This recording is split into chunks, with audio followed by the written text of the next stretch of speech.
श्री तुकाराम महाराज गाथा भाष्य अभंग 8 ते 11। पुढे गेले त्याचा शोधित मार्ग, चला जाऊ माग घेत आम्ही। वंदू चरण रज सेवू उष्टावरी, पूर्वकर्मा होई करुणिया। अमुप हे गाठी बांधू भांडवल, अनाथा विठ्ठल आम्हा जोगा। अवघे होती लाभ एकाया चिंतने, नाम संकीर्तने गोविंदाच्या। जन्म मरणाच्या खुंटतील खेपा, होईल हा सोपा सिद्ध पंथ। तुका म्हणे घालू जीवपणा चिरा, जाऊ त्या माहेरा निजाचिया। जे संत पुढे गेले त्यांच्या मार्गाचा शोध करीत व त्यांचा कित्ता घेत तुम्ही आम्ही जाऊ। त्या संतांच्या चरण रजांना वंदन करू व त्यांचे उच्छिष्ट सेवन करू। त्यामुळे आपल्या संचित कर्माची होळी करू। आम्हा अनाथांना योग्य असलेले विठ्ठल रूपी भांडवल पदरी बांधू। गोविंदाच्या एकमेव चिंतनानं व नाम संकीर्तनानं सर्व लाभ होतात आणि जन्म मरणाच्या एरधारा संपतात। असा हा संतांचा मार्ग सुलभ व सफल आहे। तुकाराम महाराज म्हणतात, या मार्गाने आपण जाऊ आणि जीवपणा नष्ट करू, आपल्या माहेरी जाऊ व ब्रह्मरूप होऊ। जेविले ते संत मागे उष्टावरी, अवघ्या पत्रावरी करुणी झाडा। सोवल्या ओवल्या राहिलो निराळा, पासुनी सकला अवघ्या दुरी। परे परते मज न लगे सांगावे, हे तो बरे देवे शिकविले। दुसऱ्या ते आम्ही नाही आतळत, जाणोनी संकेत उभा असे। येथे काही कोणी न धरावी शंका, मज चाड एका भोजनाची। लाचावला तुका मारितसे झड, पुरविले कोड नारायणे। संत जेवल्यानंतर त्यांचे जे उच्छिष्ट राहिले असेल त्याची मी अपेक्षा करीत आहे। मी सोवळ्या ओळ्याहून निराळा आहे एवढंच नव्हे, तर मी सर्वांपासून दूर आहे।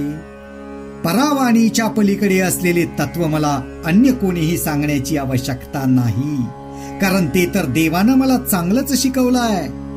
आम्ही दुसऱ्याच्या अंकित होत नाही हे आमचे मनोगत जाणूनच देव आमच्या पाठीशी उभा आहे। या संबंधी कोणीही कसलीही शंका धरू नये। मला उच्छिष्ट भोजनाची एकमेव इच्छा आहे।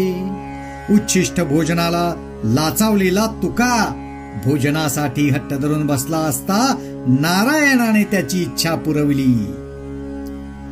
देवाच्या प्रसादे करारे भोजन, व्हाल कोण कोण अधिकारी ते। ब्रह्मादिकांसी हे दुर्लभ उच्छिष्ट, नका मानू वीट ब्रह्मरसी।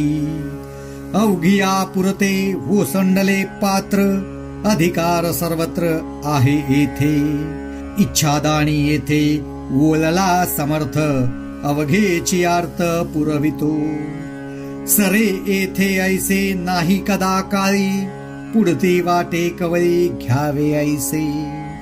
तुका म्हणे पाक लक्ष्मीच्या हाते, कामारी सांगाते निरुपम।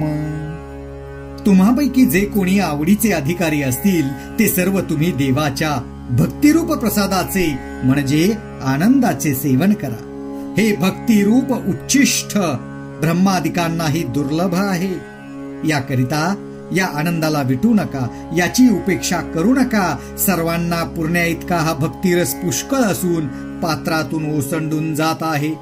या भक्ती रसाचे सेवन करण्याचा अधिकार सर्वांना आहे। या भक्ती मार्गात भक्तांच्या इच्छेप्रमाणे देणारा समर्थ असा पांडुरंग सर्व काळ प्रसन्न असून तो सर्वांची सर्व प्रकारची इच्छा पूर्ण करतो।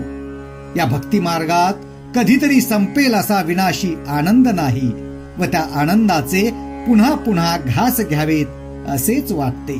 तुकाराम महाराज म्हणतात की हा भक्तिरूप स्वयंपाक पुन्हा देवाच्या नित्य सानिध्य असलेली निरुपम दासी लक्ष्मी करते, तिच्या हातानं तो घ्यावा। अवगुणाचे हाती आहे अवघीच फजिती, नाही पात्रा सवे चाड, प्रमाण ते फिके गोड. विषतांब्या वाटी बरली लावू नये होटी. तुका म्हणे भाव शुद्ध बरा सोंग वाव. मनुष्याच्या अंगी अवगुण असले म्हणजे त्याची व्यवहारात पुष्कळच फजिती होते हो. कोणतेही पात्र चांगले आहे किंवा वाईट आहे हे पाहण्याची गरज नसते, तर त्या पात्रातील रस फिका आहे का गोड आहे हे पाहणं महत्वाचं आहे. तांब्याच्या वाटीत विष भरलं असेल तर केवळ पात्र चांगलं म्हणून ते पिऊ नये. तुकाराम महाराज म्हणतात, देवाविषयीचा शुद्ध भाव ज्याच्या मनात आहे तो चांगला आहे. केवळ भक्तपणाचे सोंग घेणं व्यर्थ आहे. विठ्ठल विठ्ठल विठ्ठल विठ्ठल विठ्ठल विठ्ठल विठ्ठल विठ्ठल विठ्ठल विठ्ठल विठ्ठल विठ्ठल विठ्ठल विठ्ठल विठ्ठल. पुंडलिकावरधारी विठ्ठल. श्रीत ज्ञानदेव तुकाराम. पंढरीनाथ भगवान की जय. संत ज्ञानेश्वर महाराज की जय. संत तुकाराम महाराज की जय.